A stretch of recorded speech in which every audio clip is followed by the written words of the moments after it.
দক্ষিণবঙ্গ রাষ্ট্রীয় পরিবহন সংস্থা এসবিএসটিসি পরিবেশ বান্ধব ও সাশ্রয়ী যাতায়াত ব্যবস্থার লক্ষ্যে আসানসোল ও দুর্গাপুর শিল্পাঞ্চলে আরও 5টি নতুন ইলেকট্রিক বাস চালু করতে চলেছে, যা 19 নম্বর জাতীয় সড়ক দিয়েও চলাচল করবে। এর আগে 2025 সালে দুর্গাপুরে 2টি ইলেকট্রিক বাস চালু করা হয়েছিল। নতুন বাসগুলির চার্জিং নিশ্চিত করতে আসানসোল ডিপোতে চার্জিং স্টেশন তৈরি করা হচ্ছে এবং আগামী দিনে বর্ধমান ও বাঁকুড়া জেলাতেও এই পরিষেবা সম্প্রসারণের পরিকল্পনা রয়েছে। জনৈক বর্ণালী চ্যাটার্জি বলেন, এই পরিষেবা চালু হলে সাধারণ মানুষ উপকৃত হবে, দূষণের হাত থেকে অনেকটা রেহাই পাওয়া যাবে। বর্তমান সরকারের উদ্দেশ্যে তিনি ধন্যবাদ জ্ঞাপন করেছেন।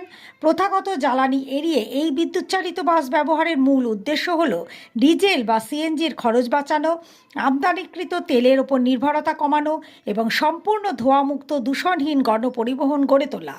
Bureau report, hello India express.